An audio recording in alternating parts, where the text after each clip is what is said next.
బ్యాంకులో పథకం మా అబ్బ పట్టానే మా అమ్మ మొగడు మా అబ్బ వాళ్ళ అమ్మ మొగడే సార్ మా తాత వాడెవరు సార్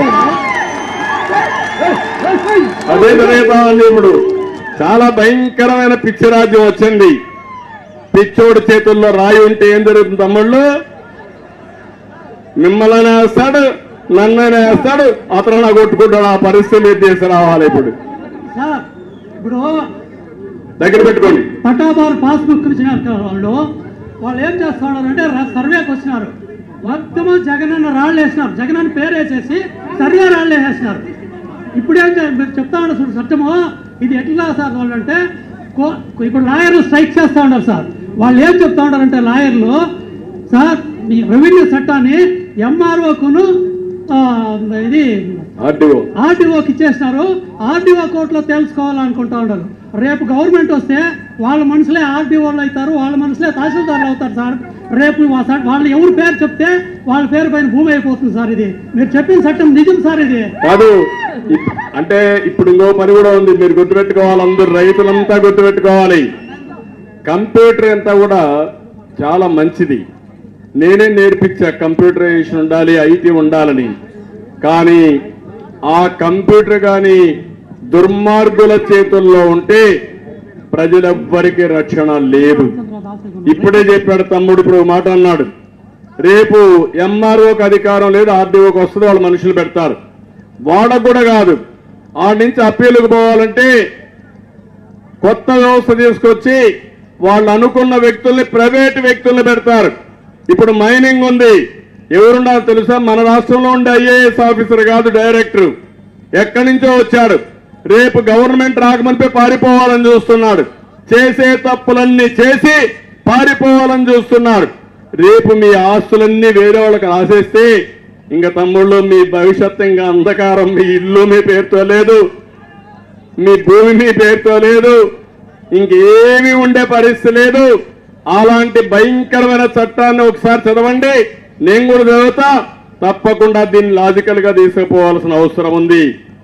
ఇంకో పక్క ఈరోజు మీరు చూస్తే ఇక్కడ ఒక స్టేడియం కావాలన్నారు. ఆ స్టేడియం కూడా ఇప్పిస్తానని చెప్పి నేను మీకు తెలియజేస్తున్నా ఆడుకోవడానికి.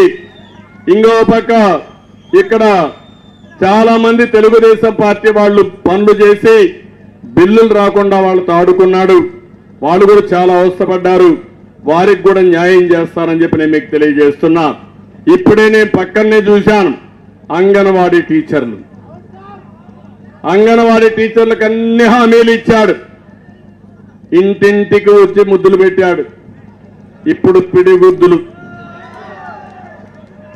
ఏం తమ్ముళ్ళు, ఆ రోజు ఒక్క ఛాన్స్ అన్నాడు, అదే చివరి ఛాన్స్ కావాలి.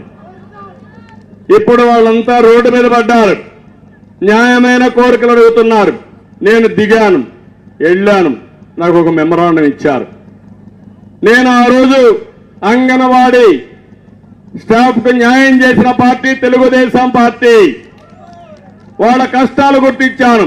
నేను హామీ ఇచ్చినవే కాకుండా చాలా వరకు 4,000 రూపాయల జీతం ఉంటే 10,500కు పెంచిన పార్టీ తెలుగుదేశం పార్టీ.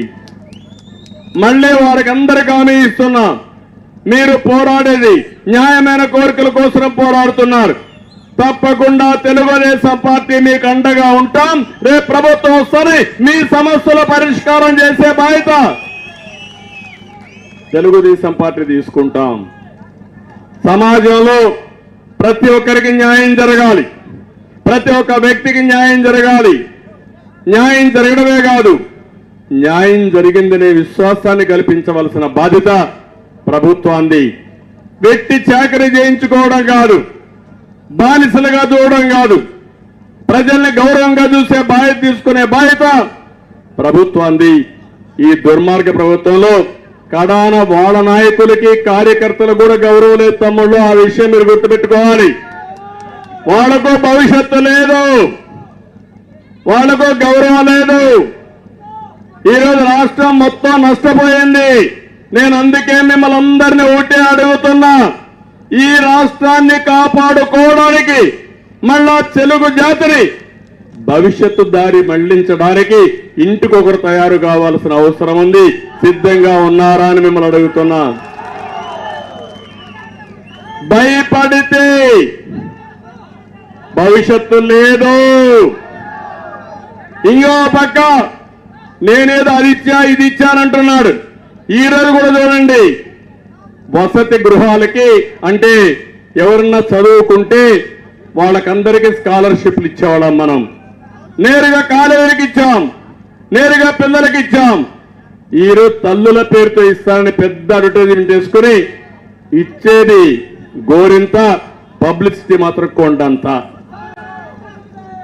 అంటే ప్రజల్ని మభ్యపెట్టడానికి ప్రయత్నం చేస్తున్నాడు. నేను అడుగుతున్నా ఇక్కడ ఉండే వాళ్ళని, ఒక విద్యార్థి, ఒక మహిళ, ఒక పేదవాడు, ఒక రైతు, ఒక భవన నిర్మాణ కార్మికులు, మీరు ఒకసారి కంపేర్ చేయండి. మీ ఆదాయం పెరిగిందా, మీ ఖర్చులు పెరిగాయా అని మిమ్మల్ని అడుగుతున్నా. ఖర్చులు పెరిగాయా లేదా? ఆదాయం పెరిగిందా? అప్పుల పాలయ్యారా లేదా? నిత్యావసర వస్తువుల ధరలు పెరిగాయి, అన్ని కూడా పెరిగిపోయినాయి. అన్ని పెరిగిపోయి కరెంటు ఛార్జీలు పెరిగాయి, పెరుగుతూనే ఉన్నాయి. ఆర్టీసీ రేట్లు పెరిగాయి. కడానా ఆయన ఇచ్చే 5,000, 10,000 రూపాయలు ఏ మూల కూడా చాలే పరిస్థితి లేదు. నేను ఒకటే చెప్తున్నా, సంపద సృష్టిస్తాం, ఆదాయాన్ని పెంచుతాం, మళ్ళీ ఆదాయాన్ని మీకు సంక్షేమ కార్యక్రమాల ద్వారా ఇప్పుడు ఇచ్చేదానికంటే బెటర్ గా ఇచ్చే బాధ్యత నాది. అభివృద్ధి కూడా చేస్తాం. అభివృద్ధి కూడా చేసి మళ్ళీ రాష్ట్రంలో యువతకు ఉద్యోగాలు ఇప్పిస్తాం. అన్ని కార్యక్రమాలు చేస్తామని చెప్పి కూడా నేను మీకు తెలియజేస్తున్నా. ఇక్కడ రెస్కో ఉద్యోగాలు కూడా అమ్మేసుకునే పరిస్థితికి వచ్చారు. 1-2 కాదు, ఇంకన్నీ, ఇంకేమి 20 లక్షలు 10 లక్షలు అమారిగా. కడాన మీరు చూశారు, గంగమ్మ గుడి చైర్మన్ పోస్ట్ కూడా అమ్ముకుంటే డబ్బులు అడిగితే అతను ఇవ్వలేక పోస్ట్ పోయి కడాన రైలు కింద పడి చనిపోయే పరిస్థితి వచ్చాడంటే అరాచకానికి పరాకాష్ట కాకుండా ఏంటో ఒక్కసారి ఆలోచించండి. అందుకే ఇలాంటి దుర్మార్గులు ముఖ్యమంత్రికి కాదు, రాజకీయాలకే అర్హత లేదు. నేను ఒకటే చెప్తున్నా, కులం లేదు, మతం లేదు, ప్రాంతం లేదు, రాష్ట్రం అంతా ఈ ప్రభుత్వ బాధితులే మీరందరూ.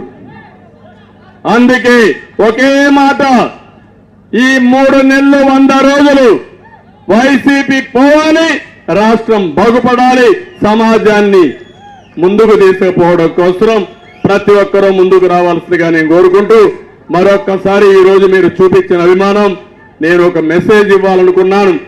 మళ్ళీ